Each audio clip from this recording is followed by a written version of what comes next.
दुर्गा देवी अपनी सोसाइटी में सबसे तेज और रिच औरत थी।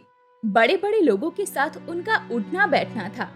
हाई स्टेटस से बिलोंग रखने वाली दुर्गा देवी कभी अपनी लाइफ में कॉम्प्रोमाइज नहीं करती थी। दुर्गा देवी का पति सरकारी अफसर था जो अच्छा खासा कमाता था, क्योंकि वो सैलरी से ज्यादा रिश्वत लेता था। दुर्गा देवी की दो बेटियां थी, बड़ी बेटी रिंकी और छोटी बेटी चिंकी। रिंकी, यहाँ आओ जरा। जी मम्मी। रिंकी, आज मेरी कुछ फ्रेंड्स आ रही हैं। तुम और चिंकी जाओ और अपने लिए मार्केट से कोई अच्छी सी ड्रेस खरीद लाओ। पर मम्मी, मेरे पास तो काफी ड्रेसेस है ना, और अभी मेरा मन भी नहीं है। ओ दीदी, आप भी ना, वो ड्रेसेस बहुत पुरानी हो गई हैं। जब मम्मा बोल रही हैं तो चलते हैं ना, इसी बहाने बाहर घूम भी आएंगे। पर हमारे पास ड्रेस है, फालतू के पैसे क्यों खर्च करना? दीदी, जब मम्मा को पैसे देने में दिक्कत नहीं है तो आप इतना क्यों सोच रही हैं? ओफो बेटा, हमारे पास पैसों की कमी थोड़ी है। हमारा सब कुछ तुम लोगों के लिए ही तो है ना। एंजॉय करो लाइफ को बेटा। रिंकी अपनी छोटी बहन चिंकी के साथ मार्केट जाती है और उसे अच्छी सी ड्रेस खरीद देती है, और वो भी अपने लिए बहुत सारी साड़ियाँ और कपड़े खरीदती है। दीदी, आप इतनी सारी साड़ियाँ और ये कपड़े क्यों खरीद रही हैं? चल चल बताती हूँ। रिंकी वो साड़ियाँ और कपड़े ले जाकर वृद्धाश्रम में लेकर जाती है और वहाँ पर बांट देती है। अरे बेटा, मेरा आशीर्वाद हमेशा तेरे साथ है। भगवान तुझ जैसी बेटी हर किसी माँ बाप को दे। रिंकी को सबसे आशीर्वाद मिलता है। क्या दीदी, आप भी ना सारे पैसे इन लोगों में खर्च कर दिए आपने।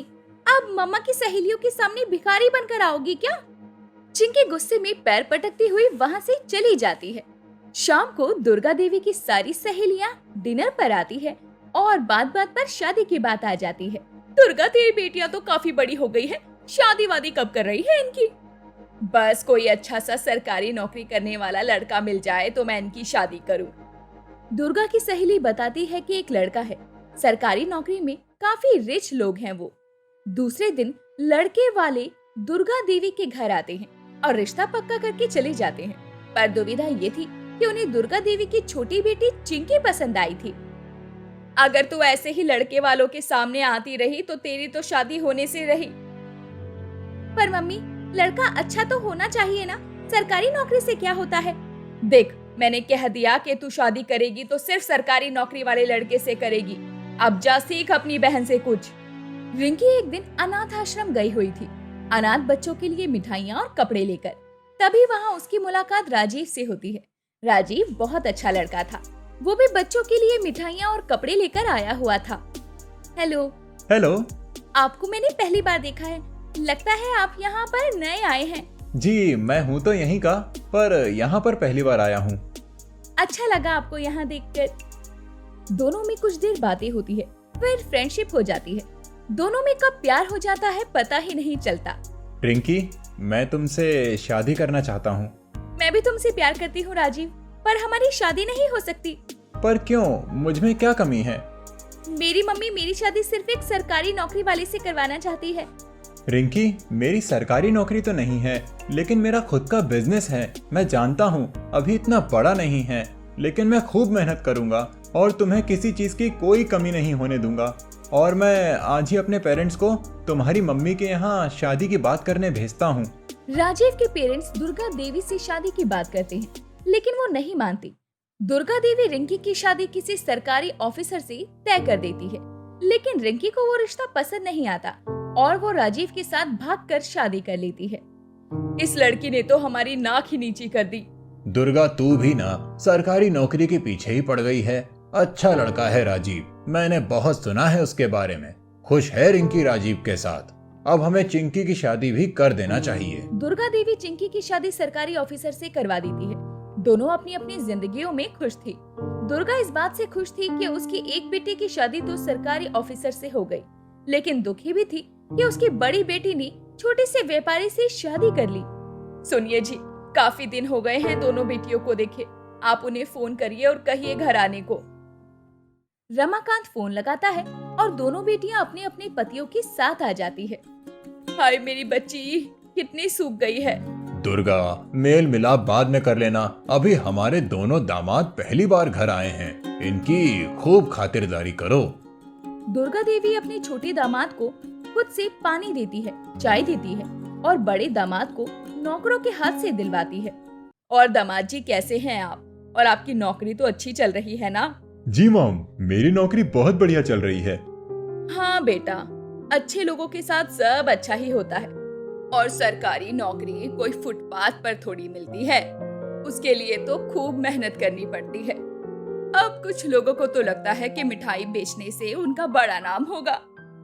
दुर्गा जब भी अपनी बेटी और दामादों को बुलाती तो वो अपने बड़े दामाद की बुराई करती रहती, कभी काम को लेकर तो कभी उसके घर को लेकर। लेकिन राजीव अपनी सास की बिल्कुल भी बात का बुरा मानता ही नहीं था।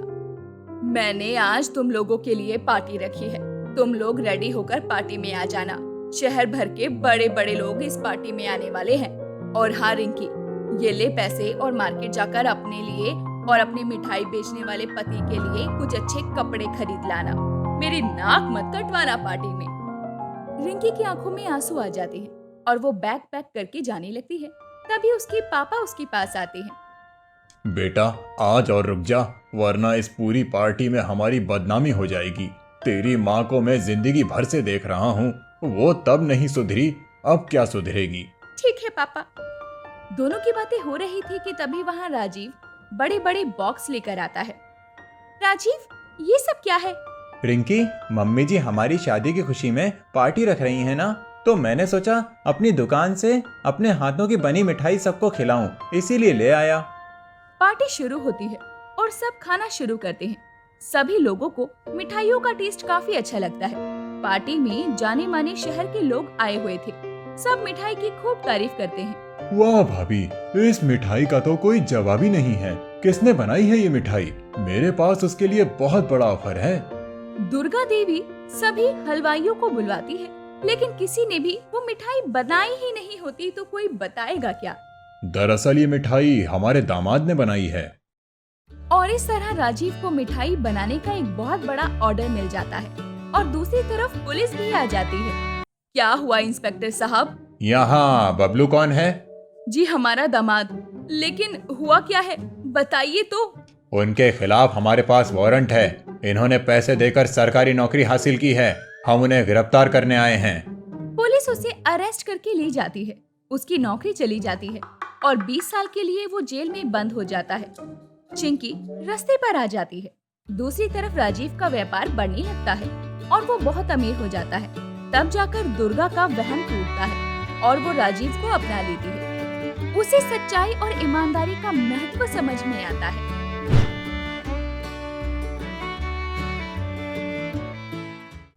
रात का बाथरूम रसोई। रात को शीतल चोरी छुपे रसोई में घुस गई। रात के करीब 2 बज चुके थे और उसके पेट में चूहे दौड़ रहे थे। खाने को क्या है यहाँ, भूख से मरी जा रही हूँ मैं। शीतल इधर उधर खाना ढूंढती रही। उसे फ्रिज के अंदर दोपहर की दाल मिल गई। अरे दाल है यहाँ, लेकिन रोटी या चावल तो नहीं है कुछ भी। कोई बात नहीं, 2 रोटी बनाई लेती हूँ, किसको क्या ही पता चलेगा। शीतल चोरी छुपे रोटी बनाने लगी। उसके बाद दाल के साथ रोटी दबा गई। बर्तन वर्तन ठीक से साफ करके रात के 3 बजे वो अपने कमरे में जाकर अपने पति के पास सो गई। अगले दिन सुबह उसकी जेठानी अंजलि और सास बिमला आई। बिमला ने फ्रिज खोला और देखा कि वहां से दाल गायब थी। बिमला हैरान हो गई। अरे यहाँ कल मैंने बची हुई दाल रख दी थी, दाल कहाँ गायब हो गई? सोचा था आज सुबह पराठे के साथ दाल खाऊंगी। अंजलि ने कहा, माँ जी आपने दाल रखी होती तो ऐसे हवा में गायब थोड़ी ना हो जाती, जरूर आप भूल गए होंगे। नहीं बड़ी बहू, मुझे साफ साफ याद है। तभी वहाँ उबासी लेते हुए शीतल आ गई। वो रात के 3 बजे तक जगी हुई थी, इसलिए उसे उठने में देर हो गई। रसोई में आते ही उसने पूछा, क्या बात है माँ जी, कुछ खो गया है क्या? अंजलि ने जवाब दिया, माँ की दाल खो गई है, माँ ने सुबह पराठा खाने के लिए रख दी थी। शीतल मन ही मन सोचने लगी, अगर अभी मैंने बताया कि मैंने रात में माँ की दाल खा ली है तो ये लोग मेरे बारे में क्या सोचेंगे? नहीं नहीं नहीं, मैं अभी अभी आई हूँ इस घर में बहू बनके, ये सब सोचेंगे कि एक भुक्कड़ डायन को ले आए हैं बहू बनाकर। शीतल ने कुछ नहीं बताया। उस दिन भी सभी रात को 10 बजे सो गए, लेकिन शीतल को नींद नहीं आ रही थी क्योंकि उसे जल्दी सोने की आदत नहीं थी।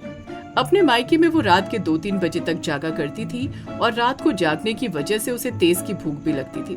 मायके में तो वो कुछ भी कर सकती थी, लेकिन 2 दिन पहले वो इस घर की बहू बनकर आई थी। यहाँ रात को खाने में उसे शर्म आ रही थी। रात को 10 बजे सभी सो गए। शीतल भी सो गई, लेकिन आदत के चलते उसे नींद नहीं आई। 12 बज गए और शीतल को भूख लगने लगी। हे भगवान, आज फिर से भूख लग रही है, क्या करूं? वो फिर से रसोई में गई और फिर से रोटी बनाने लगी। तभी बाहर कुछ आवाज आई। बिमला पानी पीने के लिए उठी थी और वो रसोई की तरफ ही आ रही थी। मर गई, अब क्या होगा? माँ जी मुझे देख लेंगी। उसने फटाफट सब कुछ समेटा और रसोई की लाइट बंद करके फ्रिज के पीछे छुप गई। बिमला पानी पीने के लिए रसोई में घुसी और हाथ बढ़ाते ही उसके हाथ में पानी की बोतल आ गई, इसीलिए उसने लाइट ऑन नहीं किया। पानी पीकर बिमला अपने कमरे में लौट गई। आज तो बाल बाल बच गई। ऐसे ही रोज रोज होता रहा तो मैं बुरी फंसूंगी। मुझे एक ऐसी जगह ढूंढना पड़ेगा जहाँ रात को कोई खतरा ना हो, और खतरा हो भी तो मैं पहले से ही सावधान हो सकूं। बहुत सोचने के बाद शीतल को एक जगह ऐसी मिली, बाथरूम। उसने बाथरूम में खाना बनाने का सोचा। रात को हर रोज कोई बाथरूम नहीं जाता, और जाएगा भी तो मैं अंदर से कुंडी लगाकर बैठी रहूंगी, किसी को कुछ समझ नहीं आएगा। हाँ, यही सबसे सेफ रहेगा। अगले दिन शीतल 1 लीटर का एक छोटा सा गैस का सिलेंडर और ओवन ले आई और बाथरूम में छुपा कर रख दिया। रसोई से कुछ सब्जी, आटा, चावल चुराया और उसे भी बाथरूम में छुपा लिया। ऐसे ही तेल, मसाले छोटे छोटे बर्तनों से बाथरूम को भर दिया, लेकिन उसने उन चीजों को ऐसी जगह पर छुपाया कि कोई ढूंढ ना सके। चलो, हो गया तैयार मेरा बाथरूम रसोई। अब मुझे कोई टेंशन नहीं है। उसी दिन रात को सभी सो गए। रात के 1 बजे शीतल को भूख लगी और शीतल उठकर बाथरूम चली गई। सब कुछ निकाल कर वो बाथरूम पर रोटी सब्जी बनाने लगी। उसके बाद उसने वहीं पर खा लिया। अरे वाह, मेरा आइडिया तो कमाल का निकला। ऐसे 2-3 दिन तो शीतल ने बड़े आराम से बाथरूम रसोई में खाना बनाया और खाया, लेकिन उसके बाद एक दिन जब वो खाना बना रही थी तब उसकी सास बाथरूम के बाहर आई। अरे कौन है बाथरूम में इतनी रात को? शीतल सब्जी बना ही रही थी। अरे बाप रे, फंस गई। मैं हूँ माँ, शीतल। अच्छा छोटी बहू, मुझे बहुत जोर की आई है बहू, जल्दी निकलो। हाँ माँ जी, अभी आई। उसने तुरंत सब कुछ कमोड में फेंका और सब कुछ छुपा दिया। उसके बाद बाथरूम का दरवाजा खोलकर बाहर आई। बाथरूम का दरवाजा खुलते ही सब्जी की स्मेल आई। बिमला ने कहा, ये बाथरूम से सब्जी की स्मेल क्यों आ रही है? वो माँ जी, मैंने आज बहुत सब्जी खा ली थी ना, इसीलिए निकालना भी पड़ा, वो इसलिए। बस बस, और नहीं सुनना है मुझे। और इतना धुआं कहाँ से आया? वो भी निकला है क्या? शीतल ने और कुछ नहीं कहा। वो अपने कमरे में लौट गई। अगले दिन सुबह सुबह शीतल की जेठानी अंजलि बाथरूम में गई और 2 सेकंड में चिल्लाते हुए बाहर चली आई। बचाओ बचाओ, मुझे बचाओ। चीख सुनकर शीतल और बिमला वहां आई। क्या हुआ बड़ी बहू, इतना चिल्ला क्यों रही हो? बाथरूम में चूहा है माँ जी। बाथरूम में चूहा? बाथरूम में तो तिलचट्टा होता है, चूहे तो रसोई में होते हैं। ये चूहे बाथरूम में क्या कर रहे हैं?